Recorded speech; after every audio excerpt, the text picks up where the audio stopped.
Good morning. May you serve the Lord, and may his holy dominion guide you through your dismal life. How can I be of assistance, my poor man? All our ammunition is guaranteed. This latest batch was in fact personally blessed by the Archbishop of Detroit.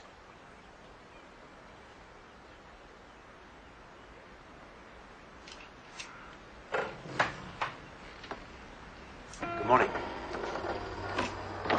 Now, Lord Jesus Christ, wash this earth with his holy light and purge its darkest places from heathens and Philistines. The vision of Christ that thou dost see is my vision's greatest enemy.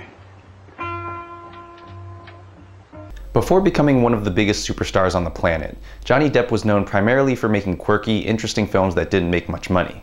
One of the quirkiest and one of my favorite movies of all time is Dead Man, released in 1995 and written and directed by Jim Jarmusch. Set in the Wild West, Depp plays William Blake, an accountant who leaves his broken life in Cleveland to take a job at the end of the line in a frontier town called Machine. But after killing the son of a powerful businessman in self-defense and getting badly wounded, Blake becomes a fugitive from the law, stumbling out into the wilderness where he meets an American Indian named Nobody, who believes Blake is the reincarnation of the 18th century poet and artist William Blake, and vows to return Blake to the land of the dead where he belongs.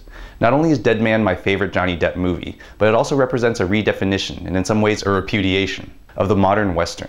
Shot in beautiful black and white with a searing score by Neil Young, Dead Man takes you to an Old West unlike any you've ever seen, yet is in many ways more accurate than we would probably like to think. In Jarmusch's West, you won't see a lot of cute settler towns full of God-fearing, law-abiding families staking their claim to a new and better life. As Dead Man shows, the Wild West was a place for the tough and brutal, where murderers and psychopaths could thrive unencumbered by the law or society. This is best exemplified by the three bounty hunters sent to track down Blake, played by Lance Henriksen, Michael Wincott, and Eugene Bird. Gary Farmer plays Nobody, the Indian who discovers the wounded Blake and has quite a story of his own. Kidnapped as a child by the British and sent to England as a touring curiosity, Nobody learned English and was only able to preserve his sanity through the poetry and art of William Blake. But after escaping from captivity and returning home, Nobody's tribe refused to believe his stories about the approaching flood of white people and cast him out to walk the earth alone, a true nobody.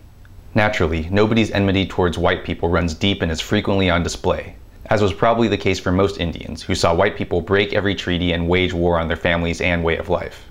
So Nobody is overjoyed to learn that the white man he most admires, William Blake, has returned as a killer of white men, in Nobody's mind, the best thing he could possibly be.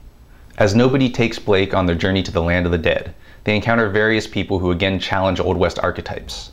There's a group of murderous gay rapists, played by Jared Harris, Billy Bob Thornton, and Iggy Pop, as well as a missionary played by Alfred Molina, who can hardly contain his Christian hatred for the heathenous Indians. The journey also takes them to the Pacific Northwest, a place rarely seen in Westerns, where we see the village of a Northwest tribe, once considered to be among the most advanced civilizations on the planet, as it's being decimated by diseases inflicted on them by white people in one of the earliest instances of biological warfare.